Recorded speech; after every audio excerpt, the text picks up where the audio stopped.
presenta el audiolibro El archivero de la muerte, escrito por Junior Hervé Way.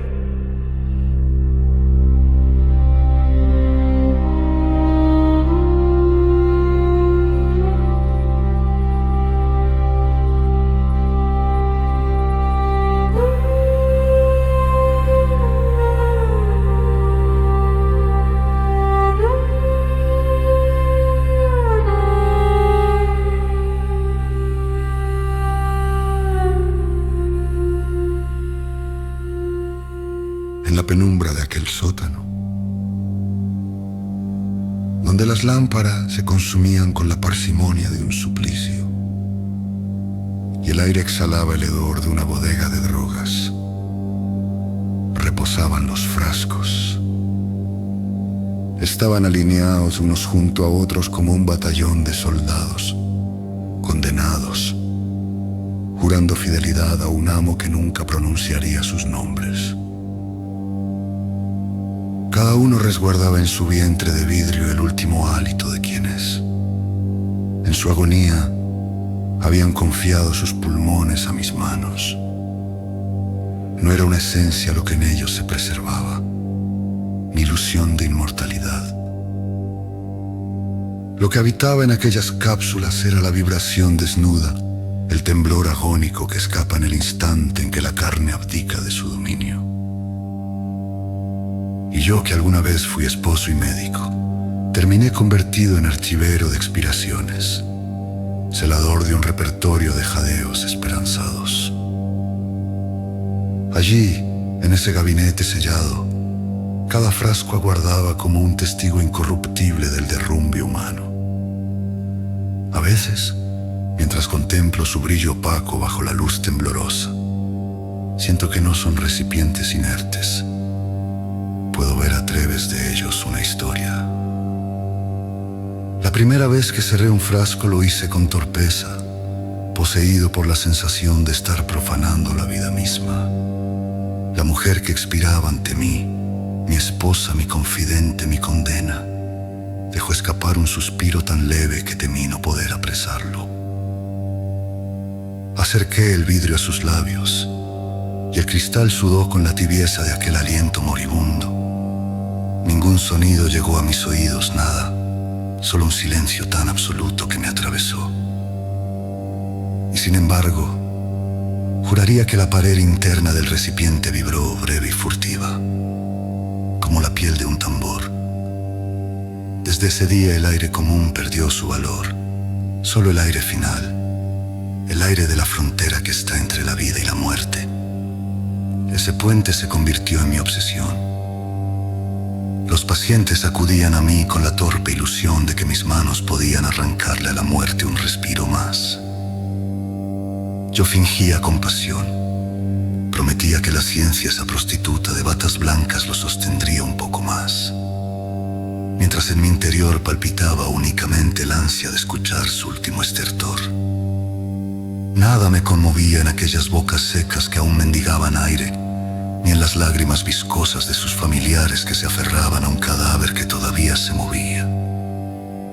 Mi atención se centraba en un único instante, el temblor postrero, la vibración mínima que escapaba de sus pulmones. Entonces yo inclinaba el frasco, lo sellaba con avidez, y en ese gesto no guardaba vida ni espíritu, ni recuerdo alguno, sino tan solo el registro crudo de lo inevitable. Cada expiración capturada era un testimonio de lo irrecuperable, un eco reducido a vidrio y metal. Pasaron los años y mis estantes se poblaron con esa colección enfermiza, un ejército mudo de recipientes alineados, donde la claridad del vidrio contenía la opacidad de la humanidad. Mi estudio quedaba a la puerta del sótano. En ciertas noches no me concedía reposo. El viento soplaba por la ventana, y en su lamento se confundían los gemidos de mis antiguos pacientes. No eran voces claras, apenas una brisa helada que se colaba en mis oídos y descendía. Intenté contener aquel murmullo con tampones, pero la vibración insistía. Corría por mis brazos hasta convertirlos en espasmos, en escalofríos que me encadenaban a la silla. Hubo ocasiones en que ese sonido gélido alcanzó un registro tan extraño, tan ajeno a todo órgano humano, que mi razón vacilaba entre lo real y lo alucinado. En aquel estudio, rodeado de papeles y sombras, con la botella de vino casi agotada, mi única resistencia era la certeza de un propósito: escucharla a ella. La primera, la única que había justificado mi crimen de coleccionista. Entre cientos de frascos, ninguno devolvía su respiración intacta, y sin embargo no había desistido. Estaba cerca, demasiado cerca, sostenido por la ilusión de que aún no me descubrirían. Esa suerte de carisma jovial que los demás me atribuyen era mi disfraz.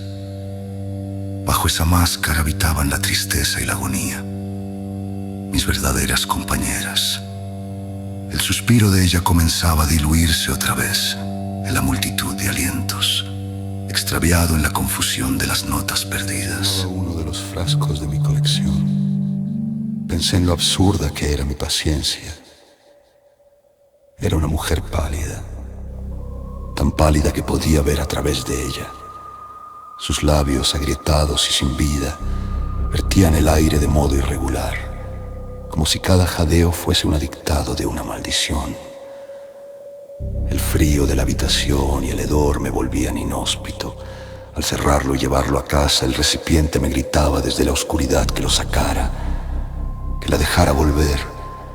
La desesperación me invadió con la violencia de un animal herido.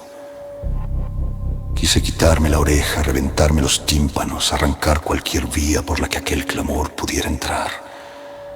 Abrí el frasco bajo la presión de mis dedos. El vidrio cedió con un crujido breve, no exhaló aire, sino un vaho blanquecino que se enroscó en mi garganta como una serpiente.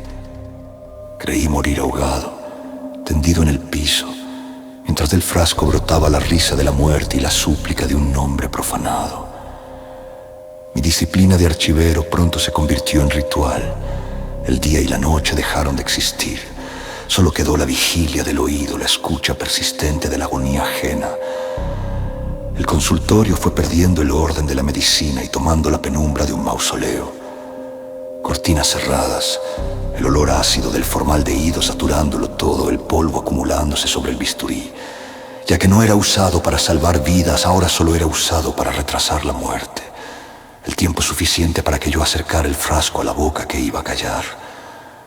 Ahora, sentado frente a los frascos y dándole la espalda al cadáver de mi esposa, tendido aún sobre la mesa de metal, sentí que mi agonía encontraba por fin su desenlace. Había jurado a mi propia locura que robaría de otros aquello que ella me susurró en su último aliento. Y esa promesa, tan impía como irrevocable, pesaba sobre mis hombros con el frío de una lápida. Tomé los frascos y los alineé junto a su cuerpo rígido, torpe, ansioso, consciente de que el momento estaba próximo. Mas en mi torpeza dejé caer uno. Mi cráneo golpeó contra la lámpara que pendía sobre mí, esa lámpara maldita que oscilaba y confundía mi vista. Y el vidrio se quebró en un estrépito. Del frasco roto se escapó un alarido que heló la sangre en mis venas. Un clamor tan abominable que corrí como un poseso por la habitación, maldiciendo mis manos, maldiciendo la suerte, maldiciendo la colección que yo mismo había erigido como templo de mi crimen. Y entonces, oh desgracia, las demás voces se levantaron, vociferando en un coro burlesco, carcajadas que laceraban mis oídos con ferocidad. Aún así, no había tiempo para el pavor. El bisturí, húmedo del sudor en mi mano, me insinuaba la tentación de salir a la calle y arrancar el hálito al primero que se cruzara en mi camino. Pero la razón, o lo que quedaba de ella, me susurraba que aquello me condenaría. Mis manos temblorosas destaparon el primer frasco.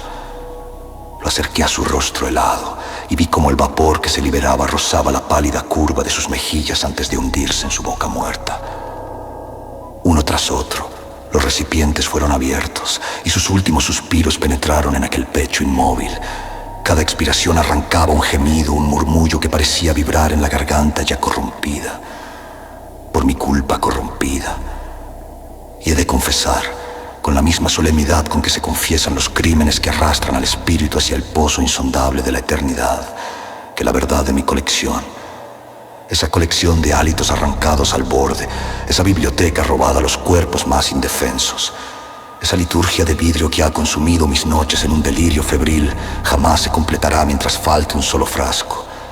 Entre todos ellos faltaba el único suspiro que pertenecía a la raíz, el suspiro que habría de volverse mi condena, el mío.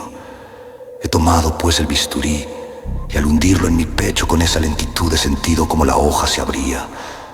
Camino en mi carne fatigada con el río ardiente que se desborda sobre mí.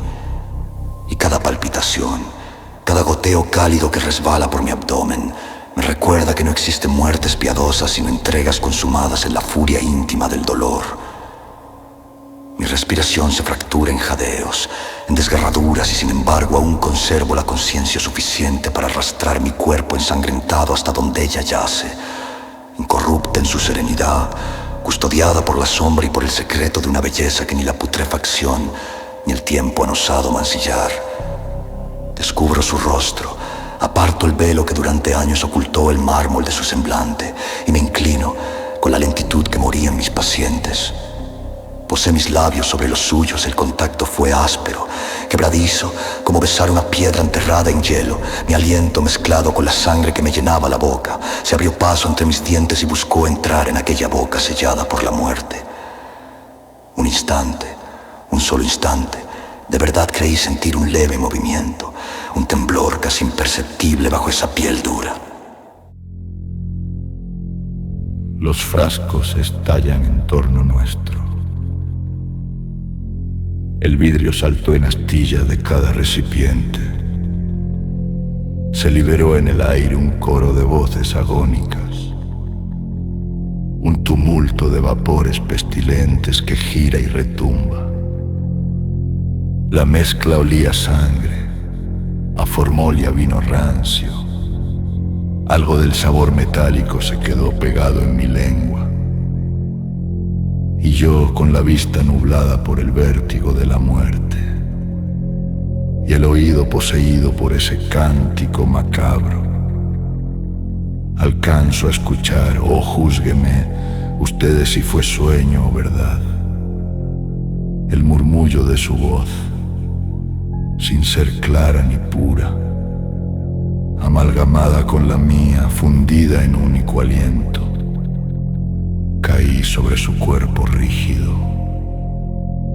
La oscuridad me cubría y en esa negrura entendí que ya no quedaba nada en mí, que todo había sido entregado. Lo sentí arder en su boca helada y grité con las entrañas abiertas que no me apagara, que no me consumiera, que me estaba pudriendo en ella, que mi condena era disolverme en sus labios muertos para toda la eternidad.